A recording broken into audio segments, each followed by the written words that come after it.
मध्य प्रदेश में बीजेपी को एक और झटका। उमा भारती की करीबी ने थमा दिया इस्तीफा। पूर्व विधायक ने दिखा दिया बीजेपी को आईना।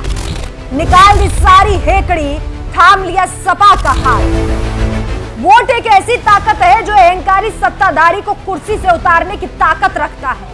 जब सत्ता की हनक लोगों के सिर चढ़कर बोलने लगे तो उस राजा के उल्टे दिन शुरू हो जाते हैं जो अपने मंत्रियों और अपनी प्रजा की अनदेखी कर रहा हो। यहाँ हम किस राजा की बात कर रहे हैं वो आप अच्छी तरीके से समझ गए होंगे, लेकिन अब एक बार फिर से लोकतंत्र की ताकत को दिखाने का मौका आ गया है। इसके साथ ही अब राजा के मंत्री भी बगावत पर उतर आए हैं। चुनावी समर में अहंकारी राजा के सामने मंत्री और जनता दोनों खड़ी हो गई है, जिससे चुनावी राज्यों में बीजेपी की परेशानी बढ़ती जा रही है। चाहे हम बात राजस्थान की कर ले या फिर मध्य प्रदेश की। एमपी विधानसभा चुनाव में बीजेपी के सामने एक चुनौती खत्म नहीं होती कि दूसरी चुनौती खड़ी हो जाती है। विधानसभा चुनाव में जीत दर्ज कराने के लिए बीजेपी साम दाम दंड भेद सब अपना रही है। हर कोशिश की जा रही है कि जीत दर्ज कराई जा सके। लेकिन बात चाहे राजस्थान की हो या फिर मध्य प्रदेश की, दोनों राज्यों में टिकट वितरण को लेकर पार्टी में फूट दिखाई दे रही है।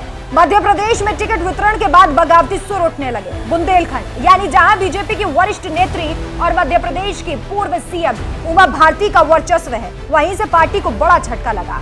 छतरपुर जिले की बिजावर विधानसभा सीट से दावेदारी कर रही पूर्व विधायक रेखा यादव ने बीजेपी का साथ छोड़ दिया और समाजवादी पार्टी का दामन थाम लिया है।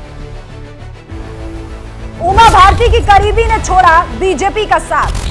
पूर्व सीएम की एक कद्दावर नेता सिखाएगी बीजेपी को सबक। खेल बिगाड़ सकती है पूर्व विधायक रेखा यादव। बुंदेलखंड में लगेगा भाजपा को तगड़ा झटका।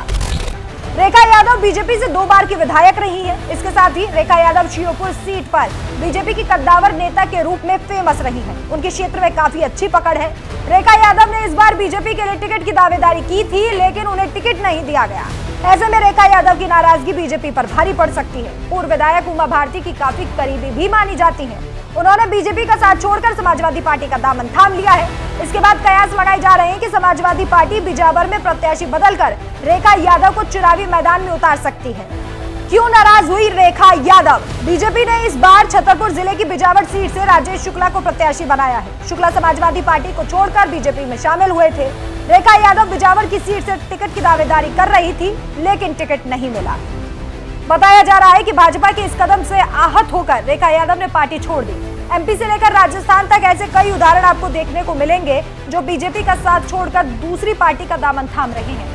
कई ऐसे नेता हैं जिन्होंने निर्दलीय तक लड़ने का फैसला ले लिया है। ऐसे में देखना होगा कि रेखा यादव समाजवादी पार्टी में जाकर बीजेपी को कितना डैमेज कर पाती हैं। आपकी इस खबर पर क्या राय है, हमें कमेंट करके जरूर बताएं।